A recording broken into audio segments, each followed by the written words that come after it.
All right, let's go ahead and get started. First thing I did is I did prime this up already. I am just using this really tiny pressure tank to push this product.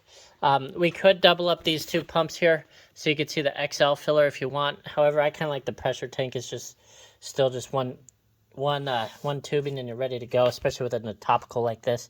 But what we'll do is I'm going to dial in the fill volume here. So I got a fill speed of 1200, 50 on my volume, 0 on reverse fill, just so I can see what it does. So there's 50. Oops. So here's a good example. So that's running it without any pressure on. I didn't turn that on. So you can see that it barely filled anything up with 100. So this will actually be a good example. Let's go ahead and turn on the tank here. Okay, let's redo that. So now here's 50. Here's 100. So we're almost filled to the top. I'd say we're pretty much at the top just because I probably have about 5 of residual in there. You can see it is dripping a little bit, but that's okay because I don't have my reverse fill yet. So we're going to go ahead and put it at that. Just going to dump this guy in here. So what we'll do is I'm going to put it at 105. Let me go ahead and just add my reverse fill in here. So I'm going to put reverse fill 5, 0 on my fill volume, hit cycle start so it sucks it back what I want it to. That way I don't get that drip. You can see the lines even sucked back. Alrighty, so now we'll do it on these 3. Hopefully on this one, we'll probably just run them at this so you can see consistency. So it might be a little underfilled, maybe. We'll see, 105. Start cycle.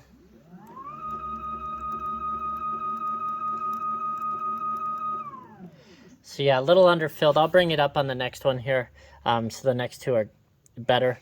But it does pyramid up a little bit too. We do have diving nozzles that can kind of dive down into this and fill up from the bottom up type stuff.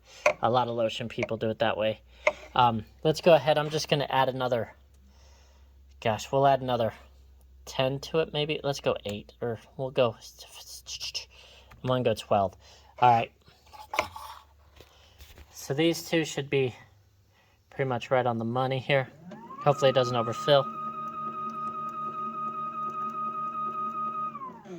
Yes, that's good. So a little underfilled still, but you can at least see how this fills. If you wanted it to go even faster than this, you could by using a bigger tubing. But I like this tubing just because of the smaller bottles here. And there's your fill volumes there. Pretty much right on the money. And then this one was a little underfilled because I added that, what was that, 5, 6, 7, 8, 9, 10, 11, 12, 7 to it at the end there. So you can see what the 7 did. So there you go. That's kind of how it feels. Let me know if you got questions on it. And if you do want to see the dual pump, like we run our Matrix XL fillers, I could do that. What it does is it basically, I don't know how fast it was running before I added the air. If you doubled that, that's what you'd get. However, with the pressure tank, you could see you probably tripled or quadrupled the speed. And it's more accurate with the pressure tank. Normally, the pressure tanks are big. We get them in 5, 15, and I think 30 gallons. We mostly sell a lot of 5 gallons.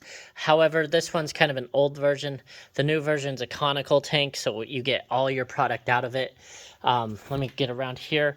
And then you boost them to like 15 PSI, but we use this kind of special regulator that's super touchy. So it notices any difference in pressure.